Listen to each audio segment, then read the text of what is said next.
Hi everybody, Cher here with you. Welcome to my channel. So today I'm really excited to share with you some projects that I just recently finished using my Cricut machine. I am absolutely loving that machine. I don't know what I did without it. I really don't. So some of you might recall that my nephew and his wife just recently had a baby. So I wanted to put together some really personal, customized pieces just for that little guy and also for the new parents. So I did that and I'm really excited to share with you how those turned out. And then I have a couple of other things that I want to share with you as well. So make sure you stick to the end because I'm going to show you how I just went on Google Images, found some of these pieces, and I just, I uploaded the images to my camera roll on my iPad, and it was so easy, and I want to share with you how to do that. So let's get started. So I wanted to create a couple of pieces that the new mom could put in the nursery, and so I came across this adorable little phrase here.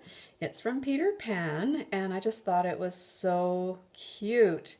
And then all I did was I went on Google Images and I found a little silhouette of a Peter Pan, and in the Cricut design space I designed this and put it all together, and then I just cut it out in some black vinyl and put it on one of these adorable little black frames that I found recently at Dollar Tree.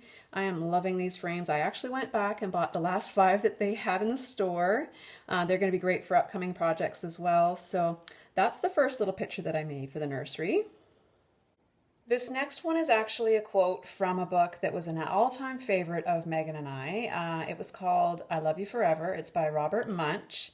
Many of you are probably familiar with this quote. I love you forever. I like you for always. As long as I'm living, my baby you'll be. So then I just simply went onto Google and I found a little mama bear and a baby bear, and I designed this in the Cricut design space and cut it out on black vinyl and put it on one of these awesome Dollar Tree frames, and I absolutely love it. I had some background paper, this is kind of like a blue, it's perfect for a boy, and I put that in behind this one, and I think it just kind of makes everything pop. And yeah, I think it's gonna look really super cute in the nursery as well. So the last item that I came up with to add to the nursery is, of course, a little baby birth announcement. And I'm really happy with the way this turned out. So this is just simply one of those little cheap banks that I got from Dollar Tree. I removed the saying that was on the front and I used an acetone fingernail polish remover, and it just simply washed right off. I couldn't believe how easily it came off with the acetone fingernail polish remover. I tried regular fingernail polish remover and it didn't budge. So little tip there for those of you who are trying to get that thing off easily. That's how you do it.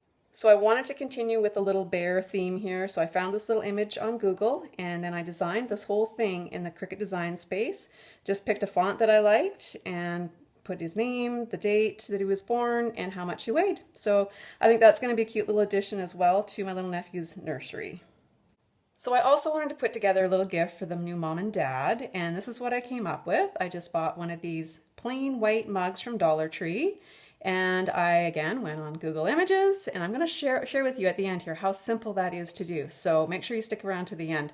And I just found an image that I liked, and I cut this out with the black vinyl. I actually broke down and I bought some black vinyl from Michael's, and let me tell you, it's definitely, you can tell the difference in quality when you're using the vinyl that you pay, lots of money for, rather than using the vinyl that you get, cheap from Dollar Tree. However, the cheap Dollar Tree stuff definitely has its applications, and I love using it when I'm doing any kind of stenciling. It works really, really well because you're just going to throw it away anyways. So, but when you're doing a project like this, I think it's definitely worthwhile spending the extra few dollars, getting the decent, good quality vinyl, because this is going to probably last a lot longer. Of course, this can't go in the dishwasher, hand wash only, and I'll make sure that I make a little note there just so that they won't put it in the dishwasher.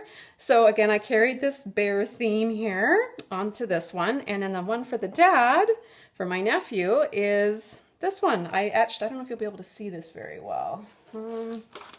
Let's see, let's try putting... Oh my goodness, I don't know if you'll be able to really see, but that is acid etch on there, glass etching.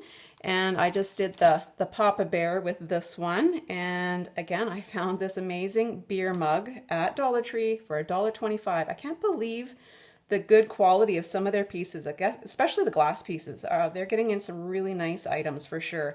And when you're doing stuff like this, I mean, very inexpensive gift, but a very special gift, you know, something that comes with a lot of meaning and from the heart. So I personally love getting, you know, things that are homemade, and I hope that they all like that too. So the same nephew that just had the new baby lives on a farm in Alberta, and they just bought the farm a couple of years ago, and they've recently got some cows, and I couldn't resist putting a little farmhouse picture here together for them to add to their home. And they did get married in 2017, so I put established in 2017. I'm covering up their last name here on the bottom because I didn't want to show that. But I simply made this on one of those little artist palettes that I got from Dollarama. I sanded it really well. I put a base coat of a white kind of a chalk paint underneath here, and I made the stencil with just the cheap dollar store, Dollar Tree vinyl. And like I said, that stuff works amazing. And I also use the clear vinyl for transferring the stencil onto the board. I will do a tutorial how I do that. I don't have time for that today, but I will definitely do that for you guys because it is so much fun to get creative. I found this Welcome to the Farmhouse in the Truck image on Google. I found the farm, the little barn here separately, as well as the cows. And I just put this together, and it's so much fun. You know, you get to use your imagination in designing things in that Cricut design space. Once you get the hang of it, it's a lot of fun, and the possibilities are really limitless. So I made this one for them, and then also his brother and his girlfriend just bought a farm as well. They also live not very far away from them in Alberta, and they are going to be having horses and chickens. So I did something very similar for them, and I also put their last name and the established year when they got together. They're not married, but eventually they probably will, and they have 2 adorable little boys as well. So my sister's very blessed. She's got 3 adorable little grandsons. No girls in that family, not yet anyways. So this is the one that I put together for them. Now when I was finished both of these pictures, it was very plain. I mean, it was just all white background, and I felt like it needed something. So I just used some painter's green tape, and I kind of masked off here a small little border, and I used some just black acrylic paint, and then I painted the sides and then this little border, and it just kind of made the picture really pop, and I think it just looks a lot better. It looks like it's framed, it looks like it's finished, and yeah, I really hope that they're going to enjoy these, and they're going to make a neat little addition to their little farmhouses. So I haven't just been busy making items for other people, I actually made something for myself as well. Now, many of you know that I'm a huge fan of the red truck. I actually purchased this SVG file. I will put the link of this one actually in my description box, because the gal that made these, it actually came in a 6-pack kind of a truck bundle, and it's themed for all different kinds of seasons. There's a summer one, a spring one, a fall one, and a Christmas one. There's all different kinds, and I absolutely love it. And those you can actually piece together and recreate, you know, different images for yourself and different scenes, which is exactly what I did with this one. This part didn't actually come with the SVG file that I had purchased from her. I actually just deleted that top part, and I put this one on here myself. This is actually a local orchard that we have here in town. Megan and I visit there a lot. They have a store and a cafe, and oh, it's just a great place to visit, and it's a huge tourist trap for our town actually, and it's just a great place to visit. And then in the fall they have a huge pumpkin patch, and we always go up there and get ourselves a pumpkin. Anyway, I kind of wanted to recreate something using our favorite orchard, and then I went on their website and I found out what year they were actually established, which was back in 1933. And I think they have 4 or 5 generations now that have worked on that farm, and yeah, all the kids have kind of stayed, and the grandkids and everything, and they all work the farm and the orchard and work in the stores and all that kind of stuff. So it's really cool place, and I absolutely love it. And so yeah, I think I'm going to do the same thing to this one. I'm going to mask off the edges here and just put a black border. You can see how it kind of just is really plain, and when I did that with those other ones, it kind of just made everything pop, and it looked a lot more finished. But I'm really loving this. This is going to look awesome in my living room for the fall. So using that exact same SVG file, I made this adorable little trivet here. Again, this is just one of those cheap glass trivets from Dollar Tree. So this one was actually made on a canvas. It was sort of my very first project that I tried doing a stencil on canvas. And so what I did first was I put Mod Podge down before I painted my truck on. And when I went to peel the stencil off, a whole bunch of the paint and things were starting to also come off. If you look really close here, there's bits and pieces missing. I tried to cover up some by painting along the bottom. I was going to throw it away, and then I kind of hung on to it for a little while, and I was like, what am I going to do with this thing? I was wanting to frame it, but of course it didn't turn out the way I wanted to. And I've since now watched a bunch of tutorials, and apparently when you're using canvas, what you should do instead of using Mod Podge is you should use like a white, you know, like whatever background color you want, whether it's acrylic paint or whether it's chalk paint, and then put your stencil on, put your paint on, and then peel off, and then you have better luck. Or not use anything at all. I think I'm going to try that next. But anyways, you live and learn, you know, from your mistakes. And so this, I would have thrown it away, but I had this little trivet and I thought, you know what, I'm just going to Mod Podge it to the back of this. It's mine. I mean, it's not perfect. I'm going to keep it for myself.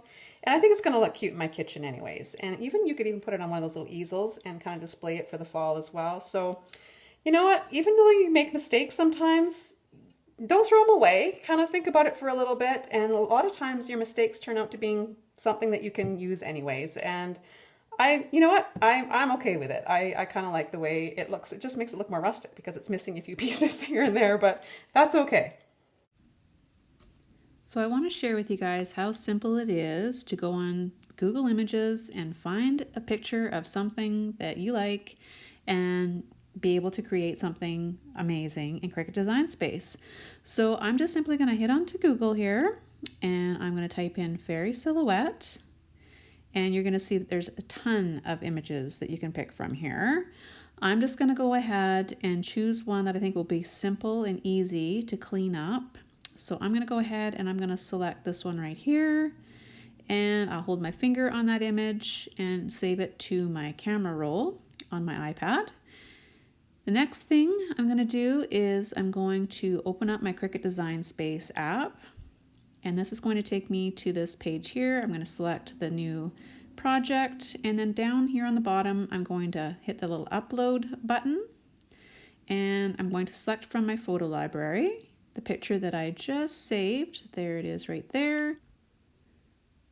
So now we need to start the cleanup process, and to do that I am going to select this little arrow, or actually it's kind of like a little wand here, and it says remove. So I'm going to hit that, and then I'm going to select anywhere in the background here where it's white, and that is going to start the cleanup process.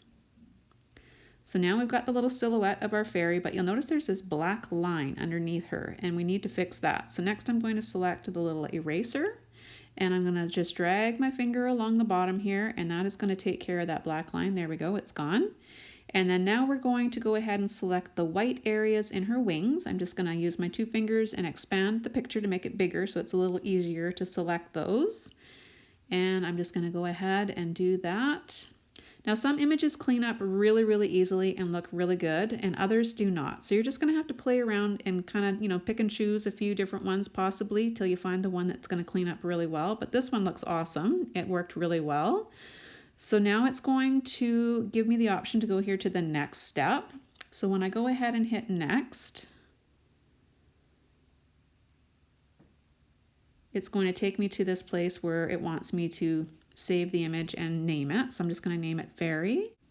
So here's my image. I'll go ahead and select it and come down here to the lower right hand corner and hit the insert button, and now I've got it on my Cricut Design Space. I can make it as big or as small as I like, and then once I've got it to the right size, I'm ready to go ahead and send it to the mat. So I'd go down here to the lower right hand corner where the little green button is, and that will put it onto my cutting mat and show me exactly how big it's going to be and how much vinyl I would need.